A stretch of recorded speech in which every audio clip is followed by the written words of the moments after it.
헷갈리는 이 세상을 우리가 살아가고 있는데, 이 세상에서 우리 신자들은 어떻게, 그리고 무엇을 위해 살아야 할 것인가, 그런 삶의 원칙들을 붙잡는 것이 매우 중요할 것입니다. 그리고 지난 몇 주 동안 계속 그것들을 확인하면서 중요한 원칙을 발견했습니다. 그것은 그 은혜에 의하여 믿음으로 말미암아 하나님을 아버지라고 부르는 우리 신자들은 이 땅의 것, 그것으로 인해서 무엇을 먹을까, 무엇을 마실까, 무엇을 입을까 염려하며 사는 것이 아니라 우리에게 주어진 이 생을 33절에서 얘기하는 것처럼 먼저 그의 나라와 그의 의를 구하는, 하나님의 나라와 하나님의 의를 구하는 인생으로 초점을 맞추는 인생이 되어야 할 것에 대해서 함께 말씀을 확인을 했습니다. 정말 우리는 그렇습니다. 우리가 왜 사는가? 그 인생의 목적을 분명히 붙잡고 세상의 물결에 흘러가지 않는 것이 매우 중요할 것입니다. 근데 오늘은 33절과 34절을 보는데 34절은 좀 갸우뚱하게 됩니다. 33절은 분명히 이 내용을 보면, 그 내용의 이 문장의 내용으로 보면 어떤 결론인 것이 분명합니다. 먼저 그의 나라와 그의 의를 구하는 것을 주께서 논하시죠. 근데 문장의 형태로 보면 34절이 결론 같습니다. 그러므로라는 말로 시작하죠. 이 모든 이야기들의 결론처럼 그러므로라는 말로 시작한 것을 보면 왜 예수님께서는 마치 이것이 중요하다는 것처럼 34절의 결론으로 끝나도 되는데 그 뒤에 그러므로를 붙이시면서 내일 일을 염려하지 말라고 왜 말씀하셨는가, 이해하기가 참 쉽지가 않은 말씀이라고 할 수 있습니다. 그런데 33절의 말씀을 조금 더 깊이 이해하다 보면 왜 주님께서 34절을 이렇게 한 번 더 그러므로라고 말씀하시면서 덧붙이셨는지 조금은 이해할 수가 있게 됩니다. 33절의 말씀을 우리 같이 더 확인해 보도록 하겠습니다. 33절을 같이 읽어보시죠. 시작. 그런즉 너희는 먼저 그의 나라와 그의 의를 구하라. 그리하면 이 모든 것을 너희에게 더하시리라. 아멘. 하나님의 나라와 하나님의 의를 구하라 그러죠. 3주 동안 이 말씀을 같이 연결해서 좀 보고 있는데 좀 이 말씀을 이해하기 좀 쉽지 않을 수 있습니다. 그런데 이해하기 쉬운 방법이 있는데 그의 나라와 그의 의에서 나라와 의를 빼보십시오. 그럼 쉽죠? 그를 구하라죠. 그가 누구죠? 하나님을 구하는 거죠. 인생은 하나님을 구하는 것입니다.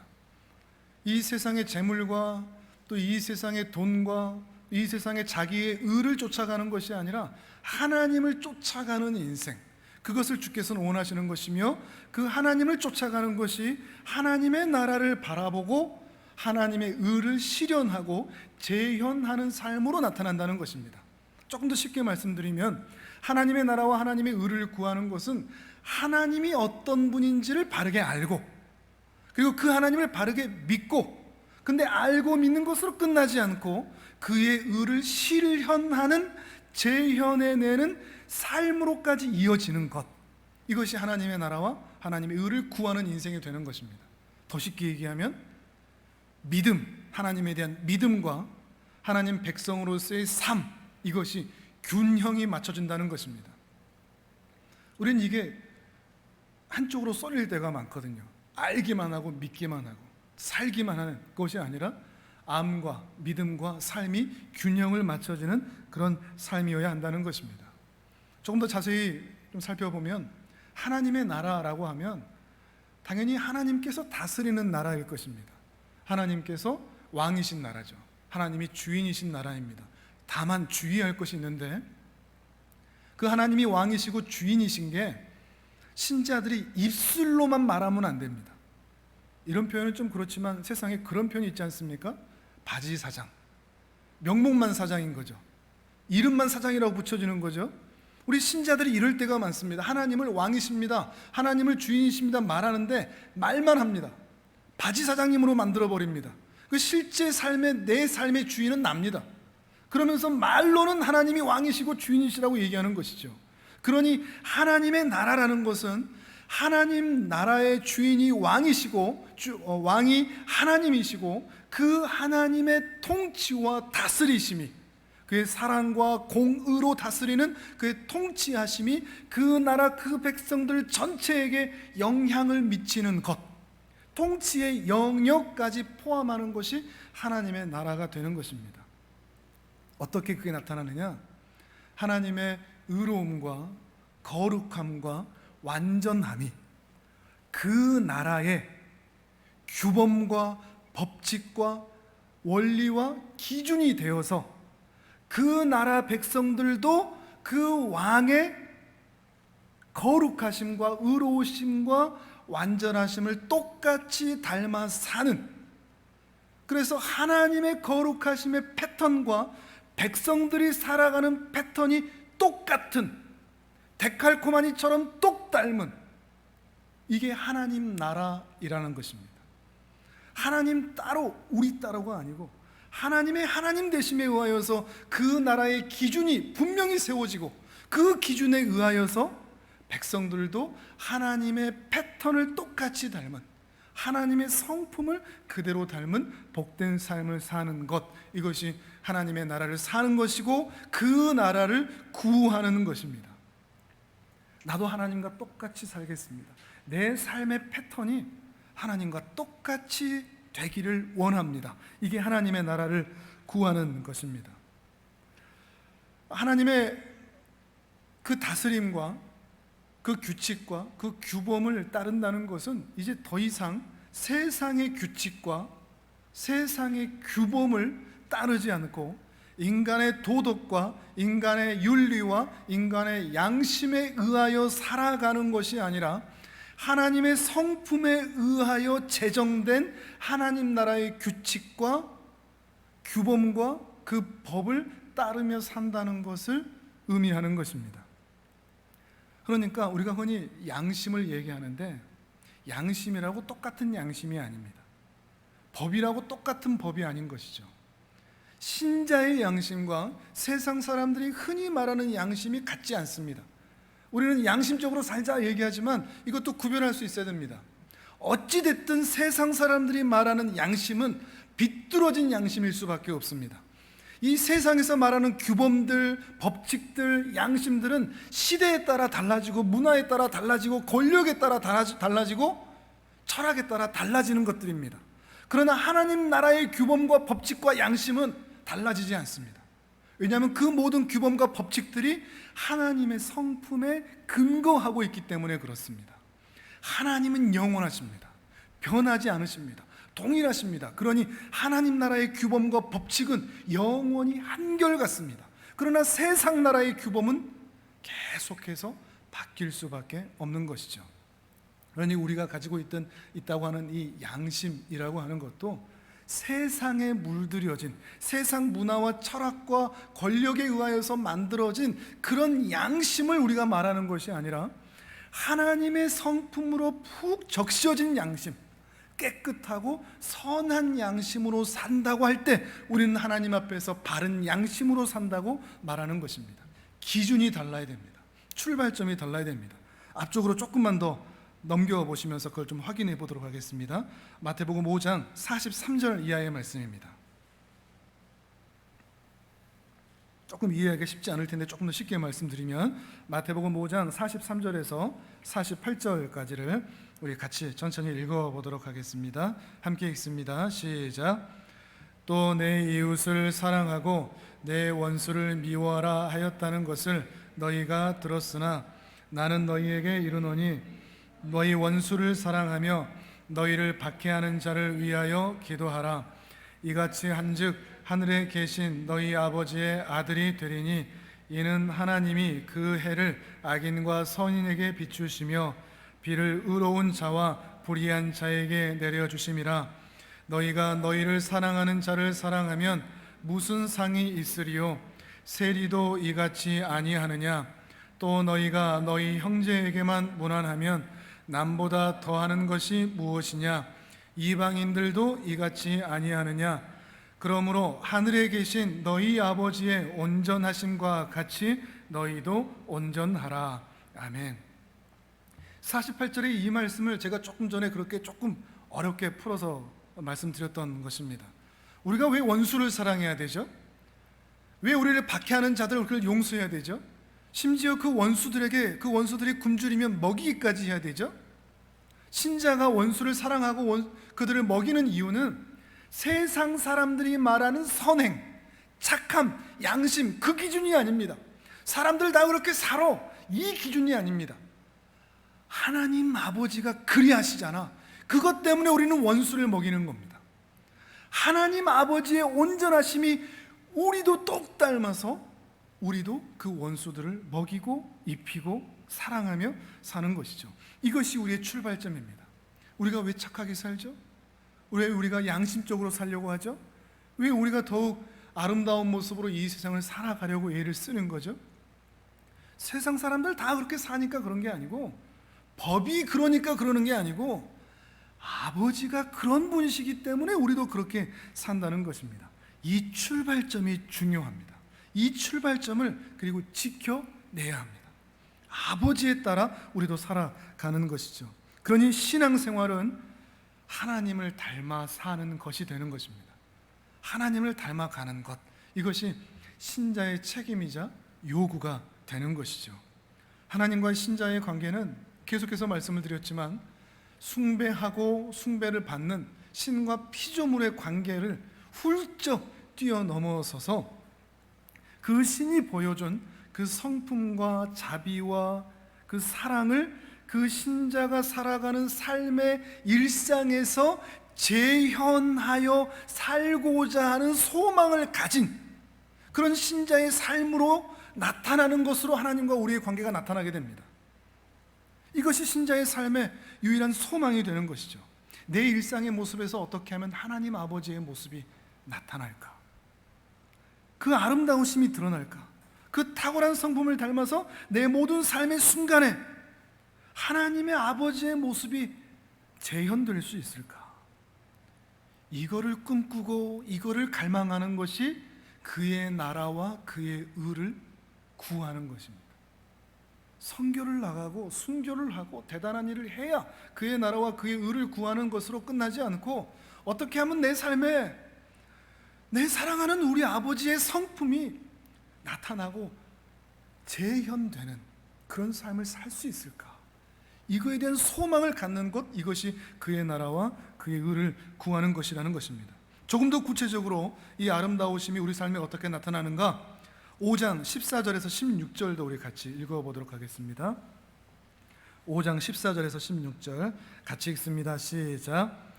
너희는 세상의 빛이라. 산 위에 있는 동네가 숨겨지지 못할 것이요, 사람이 등불을 켜서 말 아래에 두지 아니하고 등경 위에 두나니 이러므로 집안 모든 사람에게 비치느니라.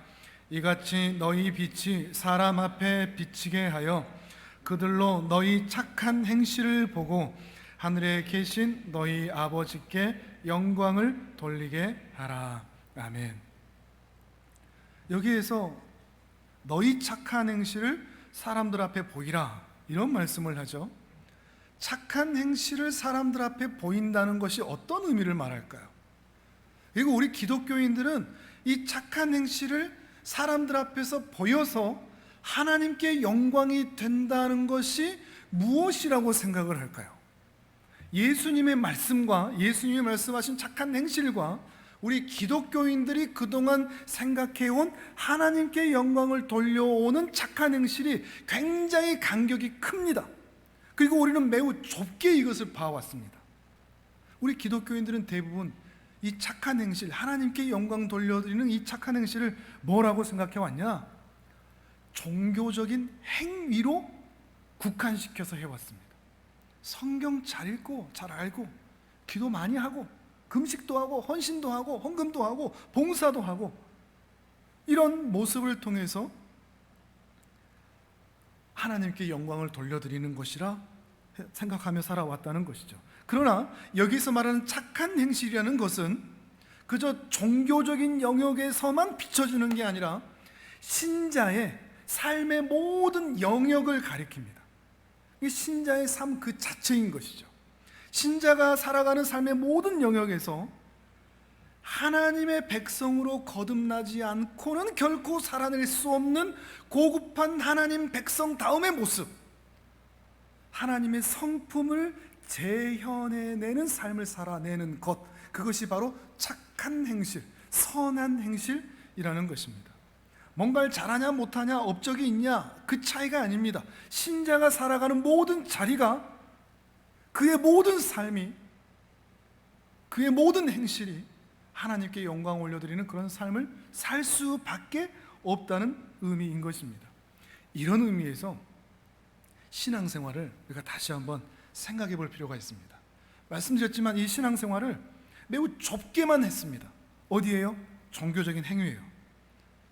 우리가 보통 아무리 바쁜 일상에서라도 성경책 한 장, 두 장 더 읽고, 아무리 피곤해도 새벽기도 나가서 하나님 앞에 기도를 하고, 직장에 가서도 사람들 앞에서 용기 있게 성경을 읽고 기도도 하고 그들을 전도도 하고, 대중가요는 안 듣고 찬양만 듣고, 또 교회 전도대 이런 것도 참여해서 길거리에서 모르는 사람들한테 담대하게 복음을 전하는 것, 이런 것을 우리가 일상생활에서 나 신앙생활 한다라고 생각을 하는 것입니다.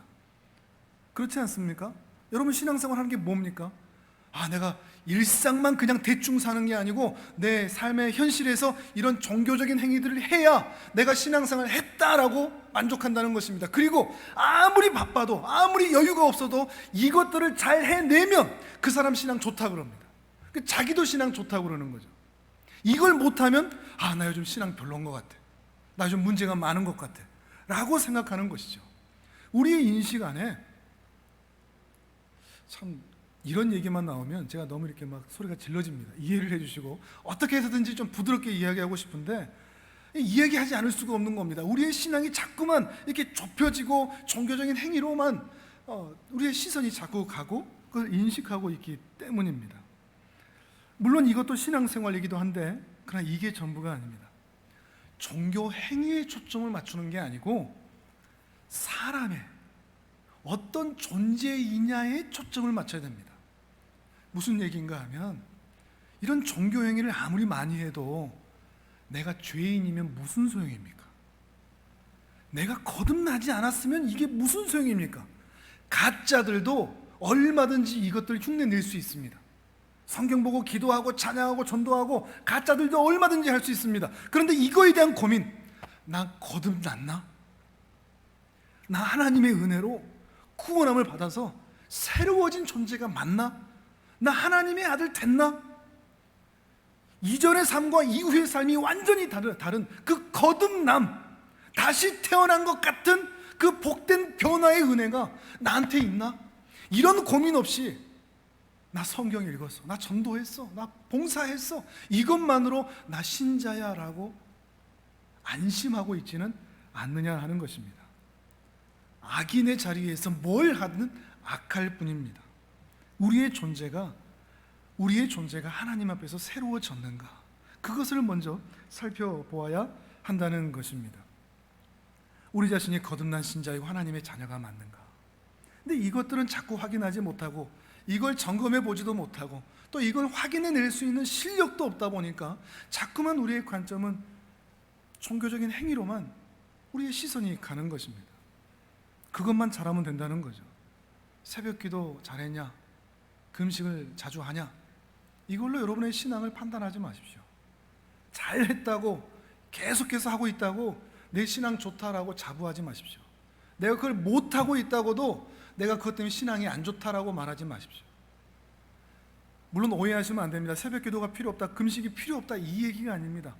이걸 또 오해하셔서 그럼 할 필요 없겠네 이렇게 생각하시면 안 됩니다. 균형을 찾자는 것입니다. 그리고 무엇이 더 중요한지, 종교적인 행위 이전에 내가 누구인지를 먼저 확인하고 하나님의 은혜 가운데 서 있는지를 확인하는 것이 더욱 중요하다는 것입니다.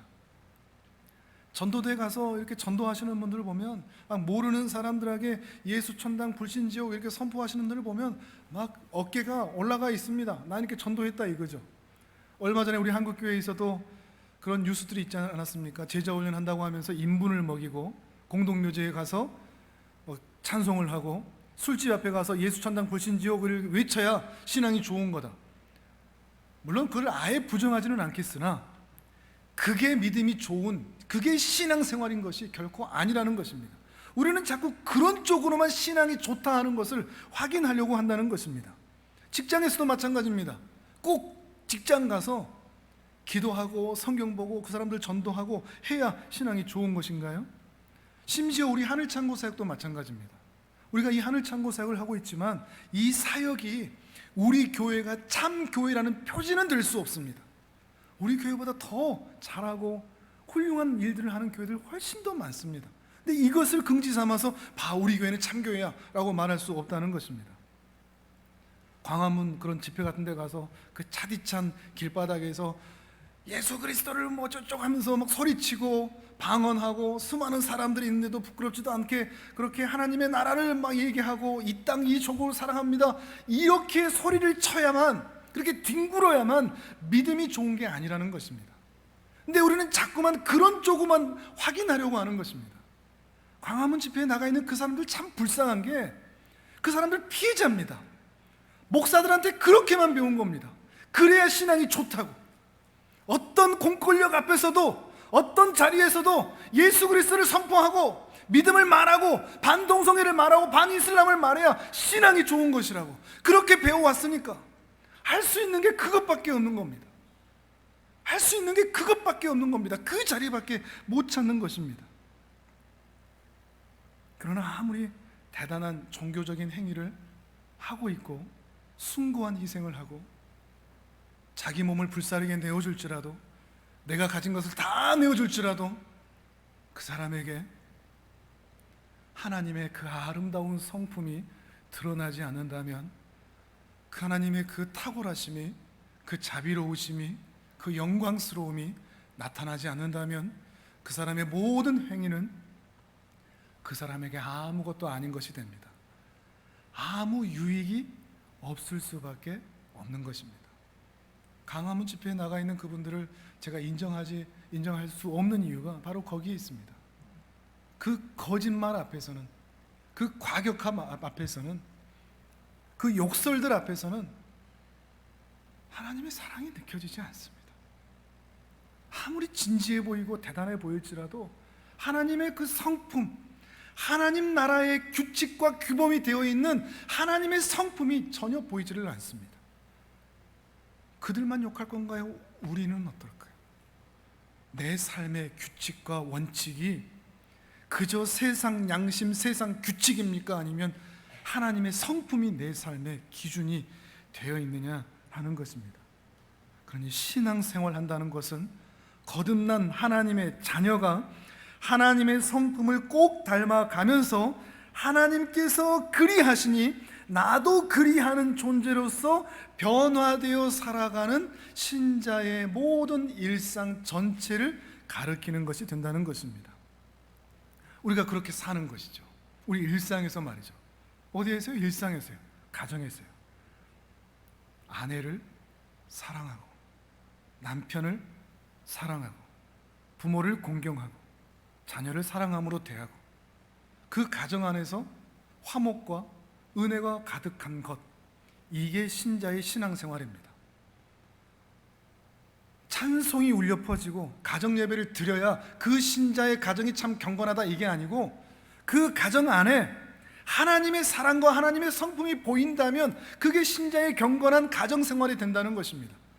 이것도 또 오해하셔서 가정 예배 드릴 필요 없다, 성경 읽을 필요 없다, 그 얘기가 아닙니다. 무엇이 중요한가 이것을 확인하자는 것입니다. 직장 생활할 때도 또 장사를 할 때도 마찬가지입니다.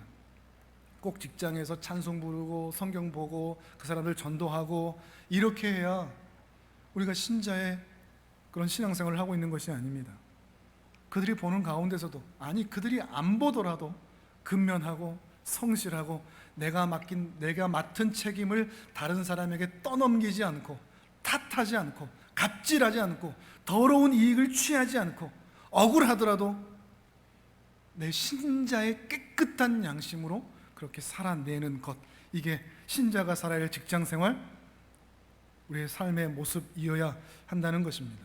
그러니 신앙생활, 신앙적인 생활은 참 신자들, 거듭난 신자들만 할 수 있는 것입니다. 그냥 아무렇게나 말하는 것 같은데 하나님의 말씀을 말하는 것 같고, 그냥 아무렇게나 행동하는 것 같은데 하나님과 함께 거니는 것처럼 살아내고, 아무렇게나 결정하는 것 같은데 하나님이 기뻐하시는 결정들을 해내고, 그저 아무 일이나 하는 것 같은데 주님의 일을 하는 것 같은 그 아름다운 변화, 이거는 결심한다고 되는 게 아닙니다. 살아보니 그런 것 같습니다. 이 악문다고 되는 것이 아닌 것 같습니다. 이거는 하나님의 선물입니다. 내게서 나온 것이 아니라는 말입니다. 내게서는 하나님을 닮을 수 있는 어떤 근거도 존재하지 않습니다. 그저 하나님이 우리에게 믿음을 선물로 주시고 은혜를 심어주셔서 성령님이 우리와 함께 해주셔서 우리로 하여금 하나님을 닮아가도록 만들어 가신다는 것입니다.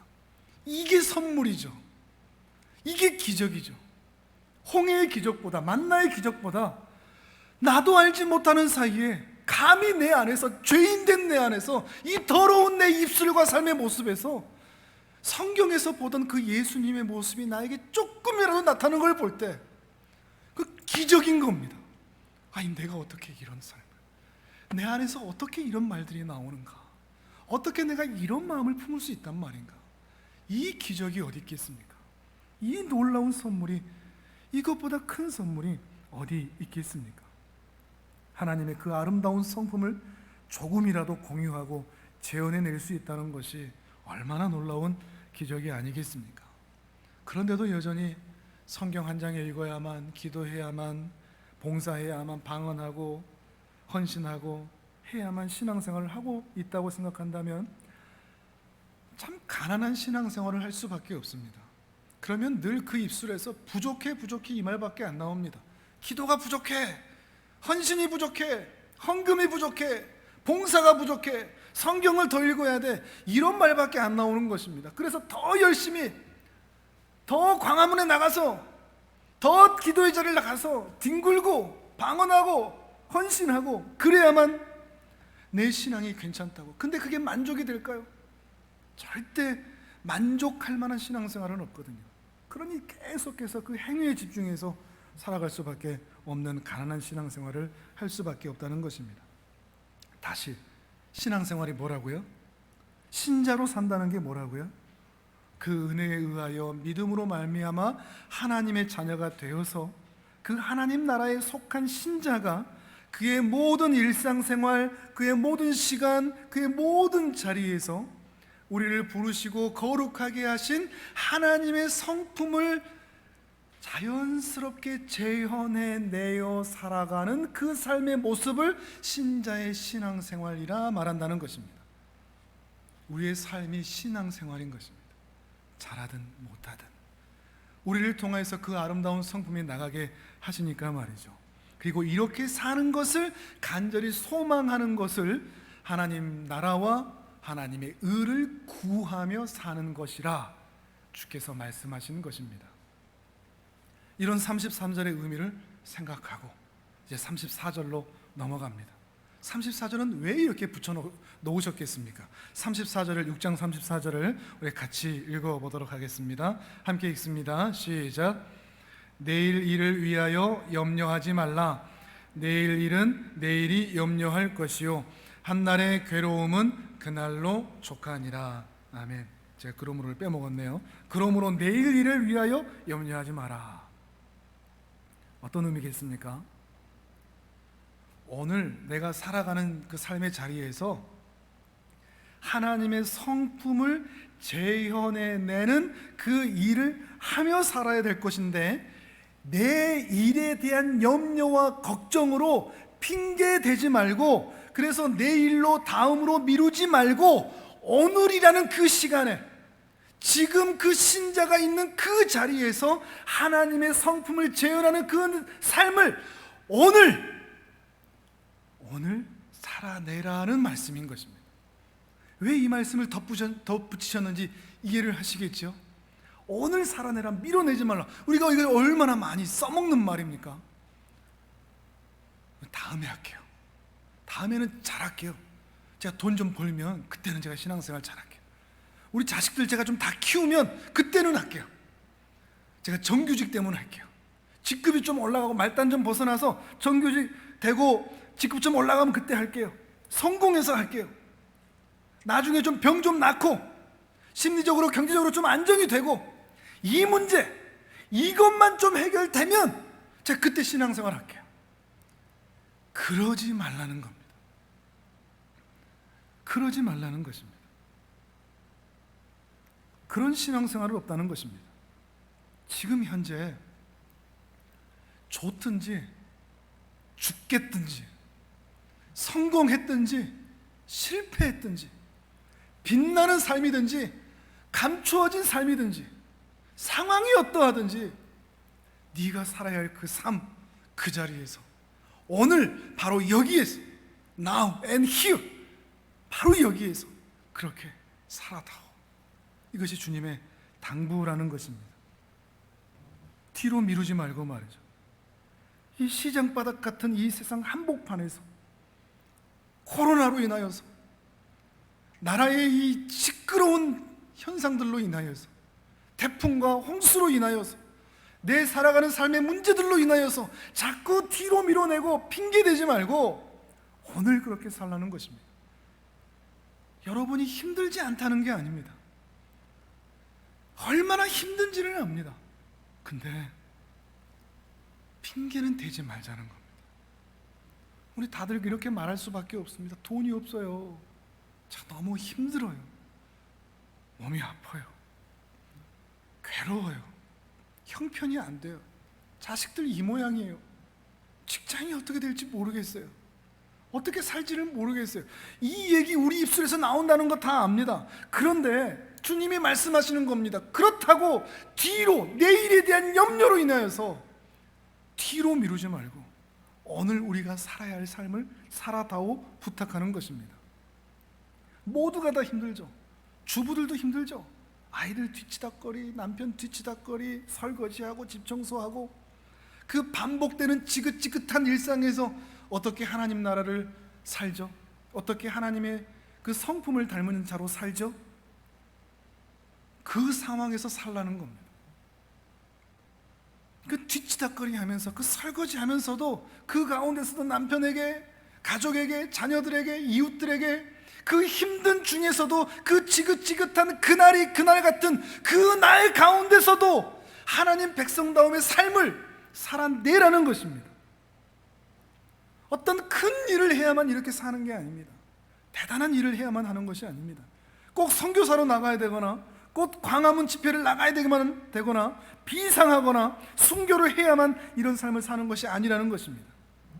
참다운 신앙생활이라는 것은 그날이 그날 같은 지긋지긋한 일상의 반복 같은 소망을 찾기 힘들고 기쁨도 찾기 힘들고 감사도 찾기 힘든 그날이 그날 같은 그 일상의 괴로움 가운데서 그 자리에서 우리 아버지가 그리하셨으니 나도 그리한다는 마음으로 하나님의 그 아름다운 성품을 기꺼이 재현하며 살아내는 것, 이것이 신자의 신앙 생활이라 하는 것입니다. 근데 이게 안 되면 우리는 늘 불평할 수밖에 없습니다. 내 오늘은 대체 뭐야? 내 팔자는 대체 뭐야? 내 인생은 뭐야? 저 사람들은 저렇게 잘 되는데 난 왜 이래? 난 왜 이런 상황에 닥쳐 있는 거야? 난 뭐야? 난 왜 이래? 오늘의 나는, 나의 오늘은 왜 이래? 이러지 않는 것입니다. 그걸 넘어서는 것입니다. 왜냐하면 우리의 오늘은 가장 지혜로우신 그 하나님의 작정 가운데 있는 그 아름다운 오늘이기 때문입니다. 하나님이 우리의 오늘을 모르지 않으십니다. 하나님께서 우리의 오늘을 작정해 놓으셨고 가장 선한 뜻으로 인도해 가는 과정 가운데 있습니다. 비록 그 아름다운 작정하심과 예정하심이 있다고 할지라도 우리의 오늘은 고난 가운데 있을 수는 있습니다. 그런데 이게 결론이 아니라는 말입니다. 반드시 하나님이 우리 아버지이시기 때문에 비록 우리의 오늘은 힘들지라도 이 오늘을 아름답게 이끌어 가시고 인도하시고 보호하시고 지켜주실 줄을 믿습니다. 왜요? 하나님이 우리 아버지시니까, 나 그 아들이니까, 나 그 딸이니까, 내가 사생자가 아니니까, 내가 친아들이기 때문에 하나님이 이 오늘을 복되게 만들어 주실 것을 믿고 이 반복되는 일상 같은 오늘도 하나님의 은혜를 재현해내며 살아낼 수 있다는 것입니다. 하나님은 이러한 오늘을 사는 사람들을 통해서 이루고 싶은 일이 있습니다. 이렇게 사는 사람들을 통해서 이루시는 일이십니다. 나 같은 볼품없는 작은 목사를 통해서, 나 같은 직장인을 통해서, 나 같은 주부를 통해서, 나 같은 평범한 사람을 통해서, 나 같은 학생을 통해서, 나 같은 공무원을 통해서, 나 같은 간호사를 통해서, 나 같은 기사를 통해서, 나 같은 사람을 통해서 주께서 이루고자 하시는 일이 있습니다.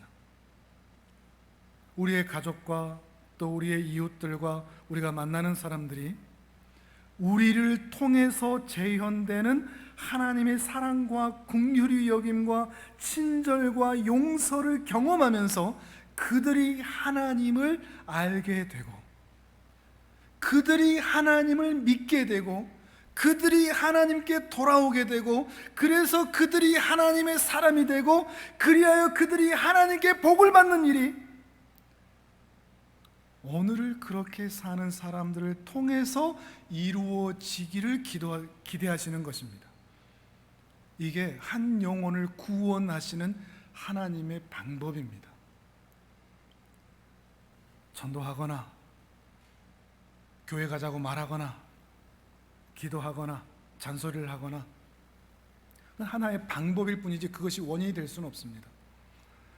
한 영혼을 구원하는 것은 그 옆에 있는 신자의 신앙 생활을 통해서입니다.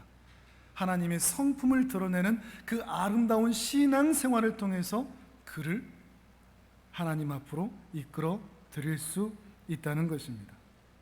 진짜 예수님을 진짜로 믿는 진짜 성도 한 사람이라도 이 사회에, 이 거리에, 이 땅에 존재한다면 바로 그를 통해서 하나님은 하나님의 사랑과 긍휼을 흘려보내시고 바로 그를 통해서 하나님을 알지 못하는 사람들을 주께로 인도해 가신다는 것입니다. 우리가 그렇게 하나님께 쓰임받는 인생이 될 수 있기를 바라는 것입니다. 그러니 우리의 고민입니다. 우리에게 주어진 이 하루를 하나님을 닮은 신자답게 어떻게 사느냐 하는 것입니다. 몇 가지 종교적인 행위를 한 것으로 때우려고 하지 않았으면 좋겠습니다. 우리의 시작은, 신앙생활의 시작은 그렇게 했을지라도 오늘 이후의 삶은 달랐으면 좋겠습니다. 여러분이 신자라는 것이, 하나님의 사람이라는 것이 여러분의 삶을 통해서 여러분의 옆에 있는 사람들에게 증거가 돼서 아무쪼록 여러분을 통해 단 몇 사람이라도 하나님께 인도함을 받는, 단 몇 사람이라도 하나님께 보내드릴 수 있는 그 아름다운 축복의 통로의 삶을 사는 신앙생활 잘하는 신자의 삶을 사시기를 주님의 이름으로 축복합니다. 아멘.